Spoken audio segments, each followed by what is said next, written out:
The meeting that we had here, more of a workshop, was to introduce integrity committees in church-run schools. And we have started with the United Methodist Church schools. The aim is to prevent corruption. That is our aim. That we put in structures within schools that prevent corruption. So integrity committees, to start with, are within their organizations, which are within the organization itself, so that this becomes a watchdog on corruption issues within the organization.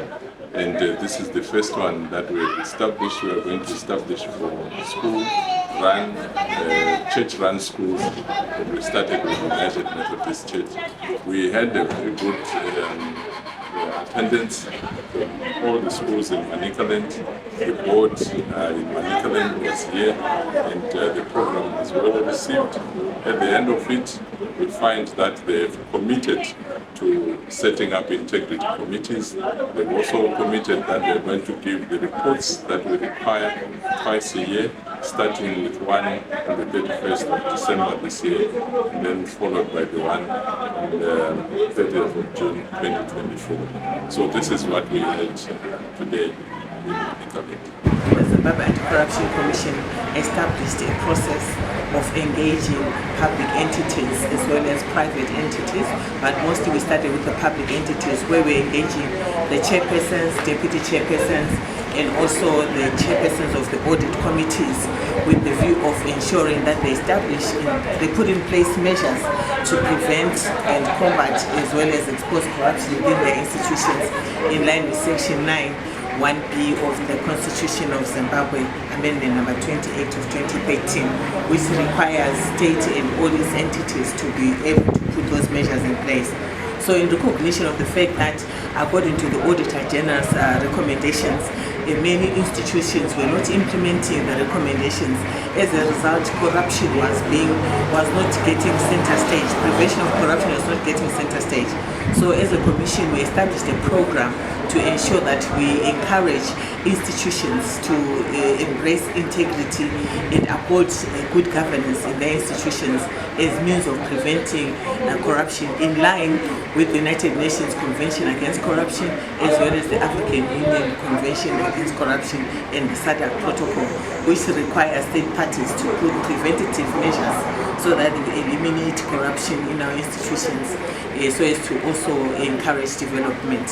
So that's what we've been doing. To date, we have met a total of 185 institutions, which we have engaged, and we have asked them to have a buy-in on the establishment of integrity committees, which committees are operational in nature. Is there a cross-section of professionals from different departments of an institution? They are mandated with the responsibility of ensuring that anti-corruption or prevention of corruption policies are put in place, are formulated and implemented. So we also, as a commission, developed a prevention of corruption toolkit, which embraces, which contains policies such as your due diligence policy, your anti-fraud and anti-corruption policy, as well as other policies that assist them in ensuring that there's no corruption, like the gifts and donations policy. So all these policies, as well as reviewing the terms of reference of the committees, such as the audit committee, the finance committee, the HR committee, it will ensure that there is a stronger oversight, which is one of the reasons why there is corruption in institutions, is because of weak governance, weak oversight, and poor accountability. And therefore the framework that we've introduced for the public sector as well as the private sector emphasizes the need to be accountable and to comply with legislation and regulations.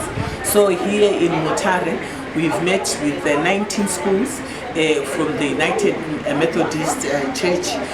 These schools, we've encouraged them to establish integrity committees as well as develop policies that will ensure that corruption is prevented from within, and that will strengthen in particular the oversight, because from what the discussion that we had with them, it will appear there are some weaknesses in the governance framework, that might require engaging other stakeholders such as the Ministry of Primary and Secondary Education, and as well as OPC, CGU, to be able to look at how governance can be strengthened in the primary and secondary schools, so as to prevent corruption and also be able to identify any corrupt issues and then address them internally.